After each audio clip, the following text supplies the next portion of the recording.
Hi everyone, this is Tariq Anwar. Welcome back to Ikra Online Learning Platform. Hope you are fine and doing well. Guys, आज के session में basically उन तमाम tenses को cover करेंगे जो रह गए थे, like past indefinite, past continuous, past perfect tense और इसी के साथ साथ future indefinite, future perfect tense. Basically हम पिछले चंद क्लासों से डिस्कस कर रहे हैं कि एक्टिव वॉइस से अगर पैसिव वॉइस बनाना हो तो किस तरह से बनाया जाता है। तो आज इन बचे हुए सारे टेंसेस से पैसिव वॉइस कैसे बनाए जाते हैं कवर करेंगे, डिस्कस करेंगे। So without not taking more time, let me start today's topic.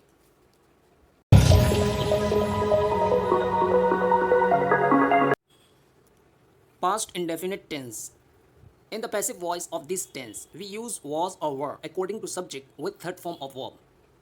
तो गाइज, जब भी आप पास्ट इंडेफिनिट टेंस से पैसिव वॉइस बनाते हैं तो वहाँ पर आप was और were सब्जेक्ट के अकॉर्डिंग यूज़ किया करते हैं वर्ब की तीसरी शक्ल के साथ। वंस अगेन, जब भी आपको पास्ट इंडेफिनिट टेंस बनाना हो पैसिव वॉइस में तो वहाँ पर आप was और were के साथ, और ये was और were अकॉर्डिंग टू सब्जेक्ट रहेगा, और इसी के साथ साथ वर्ब की तीसरी शक्ल को क्या करते हैं, यूज़ किया करते हैं पास्ट इंडेफिनिट टेंस से पैसिव वॉइस बनाने के लिए।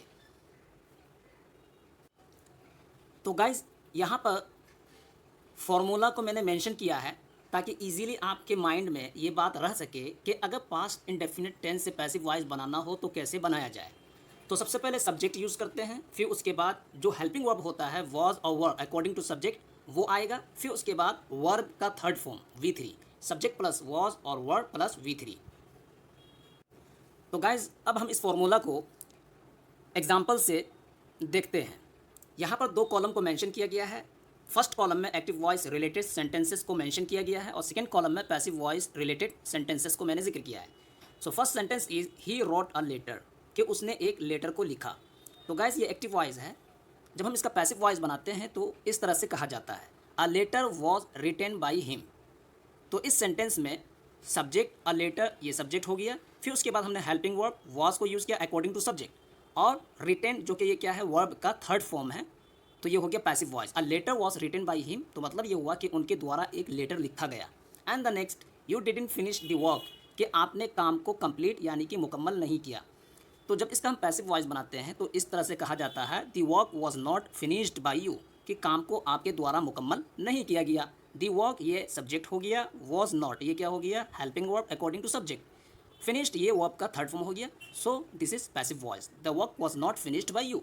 And the next, did you not call him, क्या तुमने उसे कॉल नहीं किया। जब इसका हम पैसिव वॉइस बनाएंगे तो इस तरह से कहेंगे, was he not called by you, कि तुम्हारे द्वारा उसको कॉल नहीं किया गया। And the next, where did you find the diary, कि तुमने डायरी को कहाँ पाया। तो गैस, इसका जब हम पैसिव वॉइस बनाएंगे तो इस तरह से कहेंगे, where was the diary found by you, कि तुम्हारे द्वारा डायरी को कहाँ पाया गया, ढूंढा गया। तो गाइस, ये दो सेंटेंस चूंकि इंट्रोगेटिव सेंटेंस है, इस वजह से यहाँ पर हेल्पिंग वर्ब को पहले रखा गया है, बाद में सब्जेक्ट को रखा गया है। And the next tense is past continuous tense. In the passive voice of this tense we use was और were and being according to subject with third form of the verb. तो guys, जब भी आपको past continuous tense से passive voice बनाना हो तो सबसे पहले आप सब्जेक्ट को ले, फिर उसके बाद ऑक्सिलियरी वर्ब was और were अकॉर्डिंग टू सब्जेक्ट रहेगा, फिर उसके बाद being, फिर उसके बाद V3 यानी कि वर्ब का थर्ड फॉर्म को आप रखते हैं।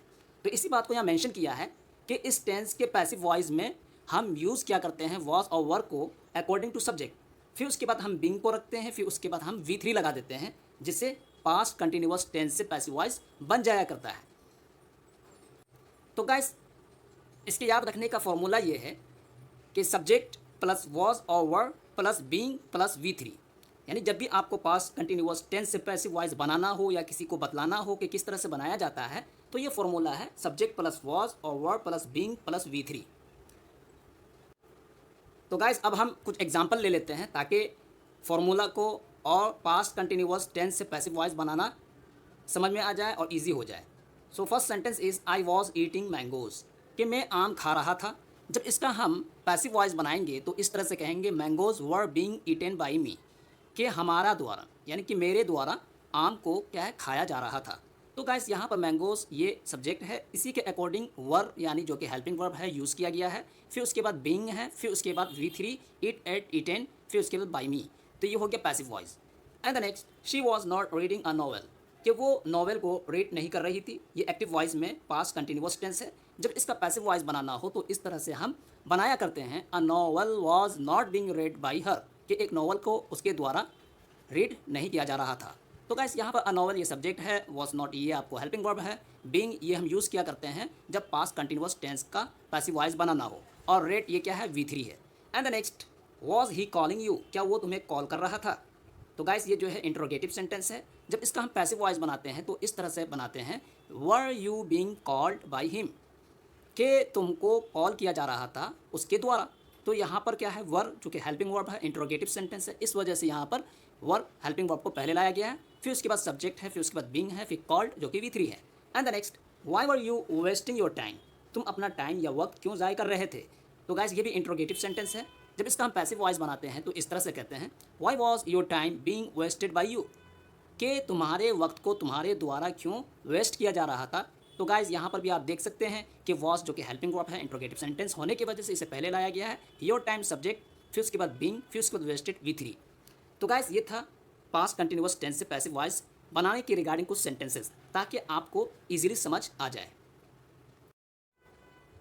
And the next tense is past perfect tense. In the passive voice of this tense we use had been according to subject with third form of the verb. तो guys जब भी आपको past perfect tense से passive voice बनाना हो तो सबसे पहले आप सब्जेक्ट को लें, फिर उसके बाद हेल्पिंग वर्ब हैड बीन, यहाँ पर हैड के साथ बीन भी आएगा अकॉर्डिंग टू सब्जेक्ट, फिर उसके बाद आप V3 को रखा करते हैं। तो यहाँ पर फॉर्मूला को भी मेंशन किया है कि पास्ट परफेक्ट टेंस से पैसिव वॉइस बनाना हो तो कैसे बनाया जाता है। तो subject plus had been plus V3, ये एक फॉर्मूला है पास्ट परफेक्ट टेंस से पैसिव वॉइस बनाने का। तो गाइस मैंने यहाँ कुछ एग्जाम्पल भी मेंशन किए हैं ताकि पास्ट परफेक्ट टेंस से पैसिव वॉइस बनाने का तरीका ईजिली समझ आ जाए। So have a look. I had finish the work, कि मैं अपना काम कर चुका था, मैं अपना काम फिनिश कर चुका था। ये एक्टिव वॉइस में पास्ट परफेक्ट टेंस है। जब इसका हम पैसिव वॉइस बनाएंगे तो इस तरह से बनाया जाता है, the work had been finished by me, कि काम को मेरे द्वारा फिनिश किया जा चुका था। तो गाइज यहाँ पर अगर आप देखें, द वर्क ये सब्जेक्ट है, हैड बीन ये क्या है, ऑक्सिलियरी वर्ब यानी वो हेल्पिंग वर्ब है जो हम पास्ट परफेक्ट टेंस से पैसिव वॉइस बनाने में यूज़ किया करते हैं। फिर उसके बाद फिनिश्ड ये V3 है, तो ये पैसिव वॉइस हुआ। And the next, she hadn't written the letter, कि उसने लेटर को नहीं लिखा था। तो गाइज ये भी एक्टिव वॉइस में पास्ट परफेक्ट टेंस है। जब इसका हम पैसिव वॉइस बनाते हैं तो इस तरह से लिखते हैं, the letter had not been written by her, कि लेटर को उसके द्वारा नहीं लिखा गया था। एक्चुअली इसका तर्जमा होता है चुका था, चुकी थी। तो गाइज द लेटर इस सेंटेंस में सब्जेक्ट है, हैड बीन ये क्या है, ऑक्सिलियरी वर्ब या हेल्पिंग वर्ब है अकॉर्डिंग टू सब्जेक्ट, और रिटेन ये V3 है, राइट रोट रिटेन। तो ये हो गया passive voice. And the next, had they washed the coat. तो गाइस जब इसका हम पैसिव वॉइस बनाएंगे तो इस तरह से बनेगा, had the coat been washed by them. And the next, why had you disturbed him, तुमने उसे क्यों डिस्टर्ब किया। तो गाइस जब इसका हम पैसिव वॉइस बनाएंगे तो इस तरह से बनाया जाएगा, why had he been disturbed by you, कि उसे क्यों डिस्टर्ब किया गया तुम्हारे द्वारा। तो गाइस इस चूँकि इंट्रोगेटिव सेंटेंस है, इस वजह से यहाँ पर हेल्पिंग वर्ब हैड को पहले क्या है रखा गया है, फिर उसके बाद सब्जेक्ट है, फिर उसके बाद बीन, फिर उसके बाद डिस्टर्ब जो कि V3 है। तो गाइस ये था पास्ट परफेक्ट टेंस से पैसिव वॉइस बनाना हो तो किस तरह से बनाया जाता है। मैंने एग्जांपल यहाँ मेंशन कर दिया ताकि इजीली आपको समझ आ जाए। And the next tense, future indefinite tense. In the passive voice of this tense we use will be और shall be according to subject with third form of the verb. तो guys जब आपको future indefinite tense से passive voice बनाना हो, फेले मजहूल बनाना हो, तो सबसे पहले आप सब्जेक्ट लेते हैं, फिर उसके बाद विल बी या शेल बी, दोनों एक ही है, एक ही मीनिंग देता है, विल बी या shall be according to subject रहेगा। फिर उसके बाद वर्ब की तीसरी शक्ल, वर्ब का थर्ड फॉर्म को आप रखते हैं। तो गाइस फॉर्मूला देख लेते हैं फ्यूचर इंडेफिनिट टेंस से पैसिव वॉइस बनाने का, सब्जेक्ट प्लस विल बी या शेल बी प्लस V3 यानी वर्ब का थर्ड फॉर्म। तो ये था फ्यूचर इंडेफिनिट टेंस से बनाने का, यानी फ्यूचर इंडेफिनिट टेंस से पैसिव वॉइस बनाने का फॉर्मूला। गाइस कुछ एग्जांपल देख लेते हैं ताकि क्लैरिफिकेशन हो सके। So first example is I shall teach you, मैं तुम्हें पढ़ाऊंगा, टीचिंग दूंगा। तो ये future indefinite tense active voice में है। जब इसका हम पैसिव वॉइस बनाते हैं तो इस तरह से बनाया जाता है, you will be taught by me, मतलब कि तुम्हें पढ़ाया जाएगा मेरे द्वारा। तो यू सब्जेक्ट हो गया गाइस, विल बी ये हेल्पिंग वर्ब हो गया, या शेल बी आप यूज़ कर सकते हो, एंड टॉट ये क्या है, थर्ड फॉर्म है टीच का।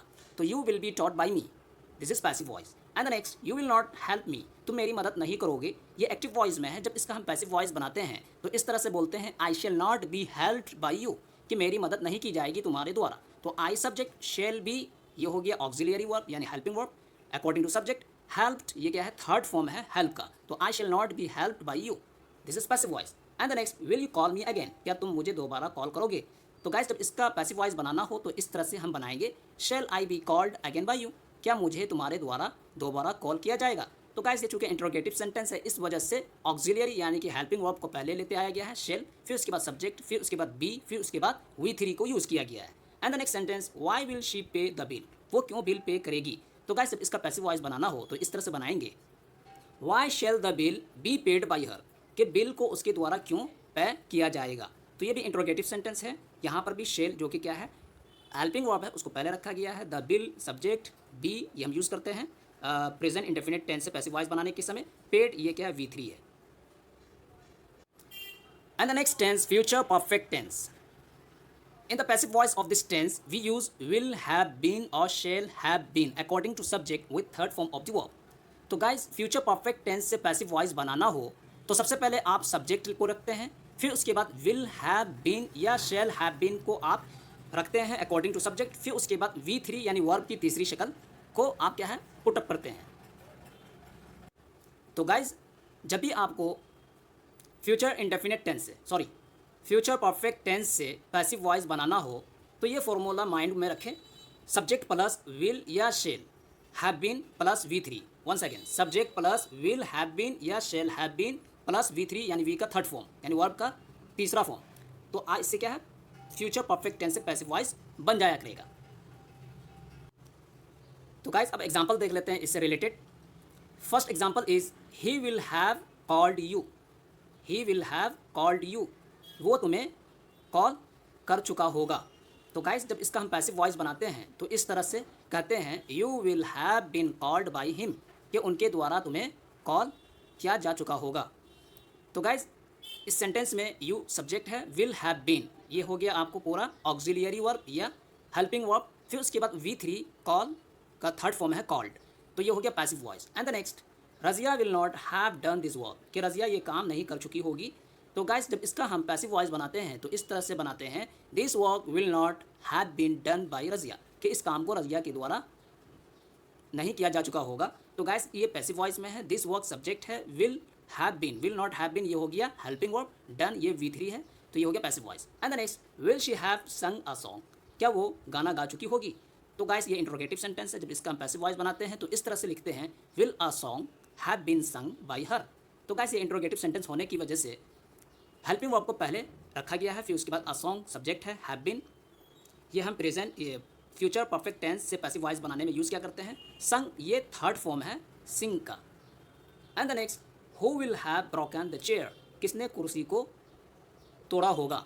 तो गाइस जब इसका हम पैसिव वॉइस बनाते हैं तो इस तरह से लिखते हैं, बाई हुम, हु को हमने क्या किया बाई हुम किनके द्वारा, will the chair have been broken, किसके द्वारा चेयर को यानी कुर्सी को तोड़ा गया होगा। तो बाई होम गाइस ये चूंकि ये इंट्रोगेटिव वर्ड है, फिर उसके बाद विल जो कि क्या हेल्पिंग वर्ब है उसको पहले रखा गया है इसलिए कि ये इंट्रोगेटिव सेंटेंस है, फिर उसके बाद द चेयर जो कि सब्जेक्ट है, फिर उसके बाद have been according to rule, फिर उसके बाद V3 को यहाँ पर रखा गया है।